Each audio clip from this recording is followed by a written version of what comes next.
제가 그 안내 메일을 받았을 때는 레드 카펫에서 한다고 했는데 제가 어디 서야 되는 건가요? 그냥 여기 있으면 되나요? 가운데? 조명 들어오는데요? 아, 네. 그래서 제가 그걸 보고 나서 제가 마치 영화 배우가 된 것처럼 레드 카펫을 밟는구나 이런 생각을 하면서 왔습니다. 제가 오늘 말씀드리고자 하는 내용은요. 치마 저고리의 욕망입니다. 과연 이 옷 속에 어떤 욕망이 숨겨져 있을까요? 한번 기대하고 한번 들어보시죠. 네. 조선시대에는 새로운 패션 스타일이 나타났습니다. 조선 후기라고 할 수가 있는데요. 아마도 한 17세기 1600년대 후반부터 시작을 해서 1800년, 1900년 그리고 2000년에 이르기까지 이러한 스타일이 계속 공존되고 있습니다. 그 스타일을 뭐라고 하느냐 하면은 하후. 네, 그런데요. 레이더 포인트 안 되네요. 네? 맨 위에 거 했어요. 네, 어쨌든 안 됩니다. 그래서 제가 같이 말씀드리고자 하는 것은 하우 상박이라고 하는 스타일인데요. 이 뭐 한자를 안 써서 조금 무슨 스타일인가 하겠지만 뭐 바로 그림을 보면은 아시겠죠. 아래를 좀 두껍게 풍부하게 하고 상체를 긴박하게 조인다 라고 하는 의미입니다. 그래서 하우 상박 스타일을 얘기하고자 하는데요. 이게 왜 이거를 얘기하고자 하는 거냐 하면은 이 스타일이 우리나라가 그러니까 제가 이런 스타일이 새로운 스타일이 나오기 시작한 게 17세기라고 얘기했습니다. 그러면은 BC 2333부터 시작을 하면 거의 3500년, 700년 이때까지 거의 변하지 않던 스타일이 갑자기 이런 스타일로 바뀌면서 이 스타일이 조선시대 전 지역을 걸쳐서 전 신분층을 걸쳐서 유행을 했기 때문입니다. 그러면은 이렇게 바뀌기 전에는 그럼 과연 어떤 스타일이었겠는가 잠깐 이해를 돕기 위해서 한번 여자 한복의 변천을 보도록 하겠습니다. 이것은 지금 맨 왼쪽에 있는 것은 수산리 고분벽화에 있는 여인입니다. 지금 보시는 바와 같이 위가 이제 상의죠. 우리가 보통 이제 저고리, 치마라고 얘기하는데 그런 용어는 이제 조선시대 때 새로 생긴 용어이고 이 당시에는 상의에 해당하는 것은 유, 그리고 치마에 해당하는 것은 상이 되겠습니다. 그래서 유와 상의 길이를 보면은 유는 엉덩이를 덮는, 지금으로 얘기하면 뭐 자켓 길이 정도라고 얘기할 수 있을 것 같습니다. 그리고 이제 박익묘는요, 밀양 고범리 벽화에서 나온 건데 이건 이제 고려시대 때의 것입니다. 지금 보시면은 수산리 벽화에 있는 여인이나 그 다음에 박익묘에 있는 여인이나 크게 차이가 없는 것처럼 보이죠. 그렇죠? 네, 유의 길이는 엉덩이까지, 그리고 치마는 허리에 둘러 입었으면서 허리에 주름을 잡고 있는 이런 스타일입니다. 그런데 조선 초기에 독서하는 여인을 보시면요, 앉아있기는 하지만은 지금 치마를 허리에 둘러 입은 것은 똑같습니다. 그런데 저고리의 길이가 짧아지면서 뭐가 드러나느냐 하면 허리가 드러나고 있어요.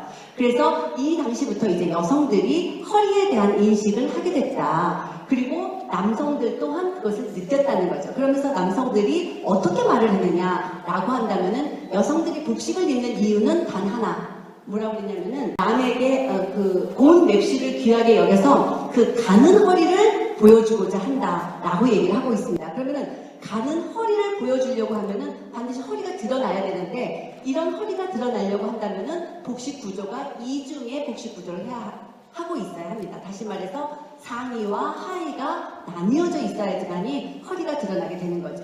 이렇게 지금 이제 허리가 드러나는 스타일이라고 하는 것은 바로 상의 하상의 이부식의 복식이 만들어져야지만이 인체의 여성성을 드러낼 수 있다.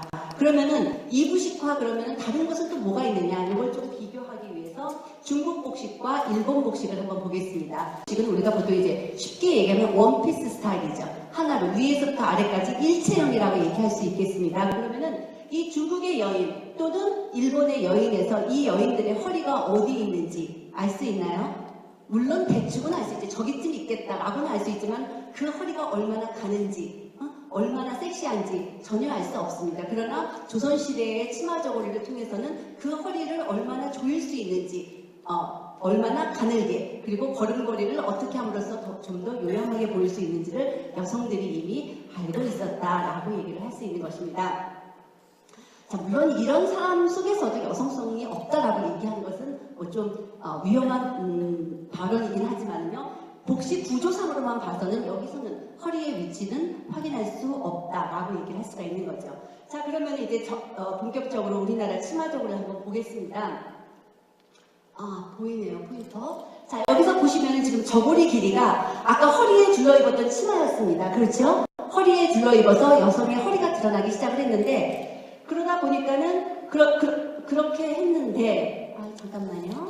그랬는데 지금 여기서 보시니까 저고리 길이가 점점 짧아지고 있어요. 저고리 길이가 아까 엉덩이까지 왔었는데 그 다음에 조선 전기에 독서하는 여인 아까 보셨죠? 약간 짧아져서 허리를 살짝 허리를 약간 덮지 못하는 길이 그 정도까지 왔었어요. 그런데 지금 여기에서 보시니까 저고리 길이가 거의 유두선까지 올라오고 있습니다. 이거보다 더 가면은요, 1920년대 가면은 그거보다 더 올라가서 유두가 보일 정도까지 올라갑니다. 그래서 남자들 손을 이렇게 벌리면은요, 손 큰 사람은 한 22cm, 24cm 이렇게 돼요. 그런데 저고리 길이 얼마냐 하면은 19cm입니다.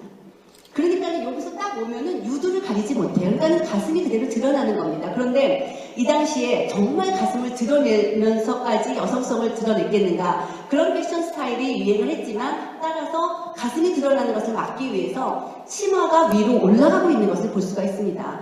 허리는 여기지만은요, 말기를 이만큼 넓게 해가지고 그래도 가슴을 가리고자 했습니다. 그런데요, 한복의 복식 구조를 보시면은요, 여기서 보세요. 이 치마를 지금 가슴에 돌려서 입고 있습니다. 가슴에 돌려서 입고 있어요. 그런데 여기서 보시면 가슴이 있고 그냥 배 밑으로 치마가 흘러내리는 걸 볼 수 있어요. 여기도 마찬가지입니다. 그럼 왜 이런 현상이 나타나느냐 하면은 치마를 허리에 둘러 입었을 때는 여기 엉덩이가 허리보다 굵으니까는 허리에 가서 잘 안정적으로 치마가 있을 수 있습니다. 그런데 얘가 점점 올라와서 가슴에다가 올려 붙이니까 아무리 가서 가슴을 압박한다 해도 거기가 우리 신체 중에서 가장 곡선이 많은 부분이에요. 그래서 움직이고 나면은 조금만 움직이면 바로 치마가 흘러내릴 수밖에 없어요. 그런 복식 구조예요. 그러다 보니까 어떻게 되느냐, 사람들의 생각이 어떻게 하면 가슴을 가릴 수 있는가, 그런 것들로 이제 새로운 착장법이 나오게 되는 것입니다. 자, 그래서 어떻게 가릴 것인가 라고 하는 것은 어떻게 입을 것인가 하고 맥을 같이 해요. 그래서 치마라고 하는 것은 아주 단순히 그냥 한 장의 천으로 되어 있지만 그 옷을 어떻게 둘러 입느냐에 따라서 입는 사람에 따라서 다양한 방식의 옷이 나올 수 있는 것이 바로 치마 저고리입니다. 자, 여기서 보시면은요, 자, 여기서 보세요. 여기서 보시면 이 여인 보시겠습니다. 저고리 길이가 지금 전부 다 이만큼까지 짧아졌어요. 짧아졌고 치마가 허리에 있던 것이 점점 가슴 위로 올라갔습니다. 그러면서 가슴을 가리기 위해서 이 여인이 이 사이에 있는 게 뭐냐면은 가슴 허리띠예요. 일명 브레이지어입니다. 그래서 그거를 하고 있어요. 그거를 하고 있지만 그래도 입체적인 가슴을 압박하고 누르고 가릴 수는 없습니다. 그것을 은폐할 수 없어요. 점점 내려오죠. 이 여인 보시겠어요? 잠깐 손을 들었는데도 벌써 가슴이 나오고 아주 풍만한 가슴이 나오고 있습니다. 그러다 보니까 이 여인 어떻게 입었냐? 아, 그렇게 해서는 안 되겠다. 그래서 춘향가에도 나와요. 이 대목이 홍상자락, 붉은 치맛자락이죠. 붉은 치맛자락을 에우르쳐 이렇게 확 이렇게 올린다는 거죠. 그래서 세류흉담, 아주 이 좁은 가슴 앞에 딱 붙이고 걸어가는 모습을 묘사하고 있는 춘향가에도 있고요. 그런 그 글들이 있습니다. 거기에서 보시면은 이런 모습이에요. 이런 모습을 상상할 수 있는데, 이렇게 해서 입다 보니까 나는 가슴을 가리려고 했는데 오히려 뭐가 강조가 되냐면은 이번에는 엉덩이가 강조되고 있는 걸 볼 수가 있어요. 그래서 아까 이제 허리 강조했습니다. 그러다가 이제 가슴으로 왔다가 다시 이번에는 엉덩이로 내려가는 걸 볼 수가 있어요. 인체에서 여성성을 가장 잘 드러날 수 있는 부위가 바로 세 부위죠. 허리, 가슴, 엉덩이. 이렇게 해서 어떻게 입느냐에 따라서, 착장 방법에 따라서 여성성이 그대로 드러나고 있다라고 얘기를 할 수가 있겠어요. 그런데 이렇게 입다 보니까 손이 자유롭지 않아요. 늘 이렇게 하고 있으면 이것은 노동으로부터 자유로운 사람들만 가능한 거죠. 그런데 모든 사람이 노동으로부터 자유로울 수 없잖아요. 그러니까 어떤 방법이 또 생겼느냐 하면은 이렇게 치마를 허리를 묶어 입는 거죠. 이렇게 되면 진짜 아주 간단하게 입힐 수 있죠. 그 치마가 뭐 풍성해가지고 좀 거추장스러운 이런 것들이 없어진다는 거예요. 그런데 이렇게 입다 보니까 또 무슨 새로운 착장법이 생겼느냐면은 이렇게 걷어 올려 입으니까 허리를 묶고 엉덩이는 강조되고, 그러면서 뭐가 노출됐어요? 속옷이 노출됐습니다. 우리가 지금까지는 속옷이라고 하는 것은 늘 감춰줘야만 한다. 속에 들어가야 된다. 속옷이 드러나 보이면은 약간 정신이 좀 나간 사람, 좀 나사가 어디 하나 빠진 사람, 이렇게 인식을 했단 말이죠. 그런데 그러한 고정관념을 깨게 되는 계기가 바로 이러한 복식 스타일에서 나온다라고 얘기를 할 수가 있겠어요. 그래서 지금 속옷이 이렇게 노출되고 있는 것을 볼 수가 있습니다. 그래서 이제 그런데 은폐를 하고자 했던 것들이 오히려 어쩌면은 더 시선을 끌 수 있는 이러한 사고의 전환을 가져오게 됐다는 거죠. 그래서 겹겹이 껴입은 속옷을 통해서 오히려 노출을, 어떤 노출이냐, 지금까지 속옷을 많이 껴입다 보니까 엉덩이가 커져서 엉덩이로 시선이 모이는 거죠. 그래서 그러한 노출을 또 하나 의도한, 그것이 의도됐던 의도하지 않았던 새로운 노출이 생기는 그런 계기가 됐다라고 얘기를 할 수가 있겠습니다. 머리에 두는 쓰개, 이것도 이제 예를 들어서 이런 거예요. 조선시대 때는 내외법이 굉장히 강했습니다. 그래서 여자들이 밖에 나갈 때에는 머리에다 뭘 썼냐면은 잠옷이라고 하는 걸 썼어요. 그렇죠? 그래서 얼굴을 이렇게 내밀고 다녔습니다. 예전에 영화 스캔들이라든가 이런 거 보면은 거기서 잠옷 쓰고 있는 모습, 요즘에 사극도 많이 하니까 잠옷 쓰고 있는 모습 많이 보셨죠? 그런데 그거를 보면은 우리는 저 사람들이 내외를 하려고 이렇게 얼굴을 가렸구나 라고 생각을 하지만 개화기 때 우리나라에 왔던 외국인들은 그걸 보고 뭐라고 했냐면요, 여성들의 심리를 굉장히 꿰뚫어 보고 있어요. 그 남자는 뭐라고 했냐면은 그 잠옷을 쓰고 있는 여자들은 얼굴이 조금만 반반한 여자라면 바람아 불어다오 이렇게 외쳤다는 거예요. 왜? 바람이 불어서 자연스럽게 이 잠옷이 뒤로 넘어가서 그래서 내 예쁜 얼굴을 좀 사람들이 봐줬으면 하는 거라는 거죠. 그래서 오히려 가림으로써 노출하고자 하는 그런 의도가 더 많았다는 거죠. 정말로 얼굴을 꼭꼭 싸매고 다니는 여자들은 마마 자국이 있는 그런 여자들만 있었다는 거예요. 그래서 이것도 또 다른 은폐를 통한 노출이다라고 얘기를 할 수가 있겠습니다.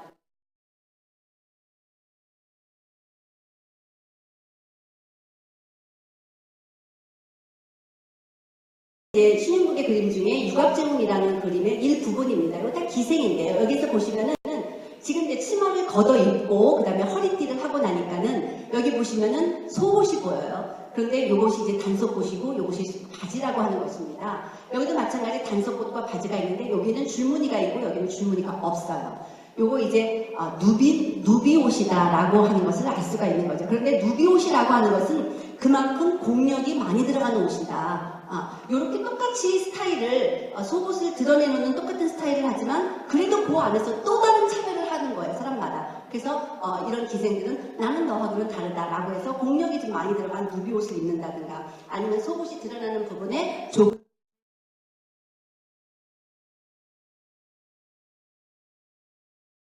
그렇다면은 어느 정도의 속옷을 입어야지만이 저 정도의 그런 볼륨감을 가질 수 있겠느냐라고 하는 것을 보면은요. 제일 먼저 다리 속옷입니다. 이것이 뭐냐면은 팬티 같은 거예요. 우리나라 속옷은요 뒤가 다 터져 있습니다. 그래서 아무리 겹겹이 껴입어도 용물을 볼 때는 전혀 문제가 되지 않아요. 아까 앞서 베르사유 궁전 말씀하셨는데 거기에 보면은 예전에 그런 오물이 굉장히 많았는데 그때 그 패치코트를 입은 서양의 그 프랑스의 여자들은 그런 용모 보기가 굉장히 어려웠다고 하죠. 그래서 그 베르사유 궁전에 냄새가 진동을 했다고 했는데 우리나라 속옷은 그런 면에서는 좀 상당히 위생적이다라고 얘기를 할 수가 있겠습니다. 왜냐하면은 바로 이 밑이 다 터져 있기 때문입니다. 그래서 어쨌든지 간에 다리 속옷 입고요. 그 다음에 속속옷 입습니다. 그리고 바지 입고요. 단속옷 입고 무지개 치마 입고 대춤 치마 입고 그리고 치마를 하나, 두 개 이런 정도로 입어요. 물론 이 속옷을 다 입는 건 아닙니다. 경우에 따라서는 두 개만 또는 세 개만 이렇게 입는데요. 이렇게 많이 입으면은 그런 모습이 어떻게 되느냐? 서양에서 얘기하는 이런 패치코트의 역할을 하는 것입니다. 이 패치코트는 보시면은 굉장히 인공적이에요. 고래 수염이나 아니면 철사나 이런 것들을 해가지고 이 패치코트를 만들기 때문에 문을 드나들 때 굉장히 어려워요. 그래서 옆으로 이렇게 가야 됩니다. 이렇게 개걸음으로 해서 가야 되는 그런 어려움이 있어요.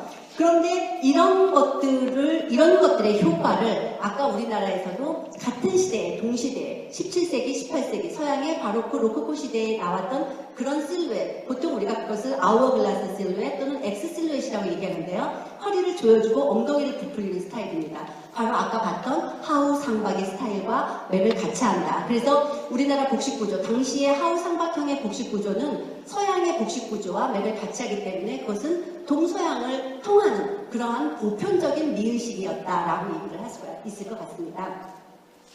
자, 그런데 그렇게 많은 속옷을 껴입어서 하체를 풍만하게 하는 그런 하우 상박의 스타일을 남성들은 또 보고 뭐라고 그랬느냐라고 하면요, 청장만 전설을 쓴 이덕무 선생 아시죠? 그럼 뭐라고 했냐면 이렇게 얘기했습니다. 어찌 그리도 요망스러운 옷일까?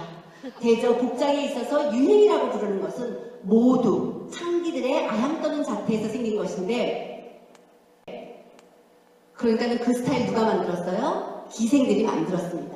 그런데 세속의 남자들은 그 자태에 매혹되어 그 요사스러움을 깨닫지 못하고 자기의 처첩에게 가서 보냈다는 거예요. 왜 보냈을까요? 예뻤기 때문이죠.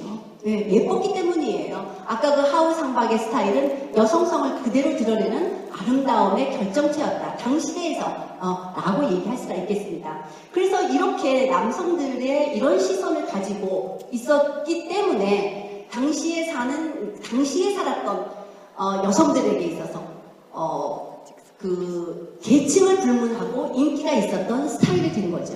조선시대는 여러분들 다 아시겠지만 엄격한 신문제 사회입니다. 주택, 복식, 심지어 먹는 음식까지도 신분에 따라서 달라요. 그럼에도 불구하고 아까 말씀드린 기생이 만들어낸 그런 하우상박형의 스타일을 어떻게 사대부 내지는 일반 백성은 뿐만 아니라 왕시대까지도 가서 유행을 했겠는가. 그 안에는 각 계층에 따른 욕망이 숨어 있었다라고 얘기를 하는 것입니다. 자, 보시죠. 기생들이야 뭐 자기네들 8대 천미 중에 하나가 기생이잖아요. 기생들의 최고의 욕망은 그렇게 아름답게 보여서 첩이 되는 것입니다. 그것이 최고의 욕망이에요. 사대부 여성들은 어때요? 아까 보셨겠지만은 남자들 전부 다 기생집에 가요. 그런 옷 보고 와서 처첩에게 권해요. 그러면은 그 남편 찾아오려면은 나도 그 옷 입어야 되지 않겠어요? 내 남편 찾아오고자 하는 욕망이 숨겨져 있죠. 그래서 사대부 여성들은 경제적으로 풍요로우니까 옷감의 질이 달라집니다. 자, 보세요. 여기 보시면은 비단에 꽃무늬 비단이 있고요. 여기도 아까 말씀드린 것처럼 공력이 많이 드는 누비를 하고 있는 것을 볼 수가 있습니다. 자, 일반 백성들 보시죠. 똑같은 하우 상박형의 스타일인데요. 여기서 보세요. 이거 지금 점을 보고 있는 여인인데 아주 백주대낮입니다. 그런데도 불구하고 장옷은 머리에다 이고 내외용인데 장옷은 머리에다 이고 그 다음에 속옷은 안에 치마를 걷어 올려서 속바지를 들여다 보이게 했는데 속바지 보세요. 요 밑에 이어붙인 장옷 보이시죠? 예, 그 보이는 부분은 좋은 비단으로 나도 너네들하고 같이 입을 수는 없지만 나도 그래도 너네들의 그 유행 속으로 나도 좀 동참하자, 나도 같이 가고 싶다 라고 하는 그런 욕망이 숨어 있다라고 얘기를 할 수가 있겠습니다.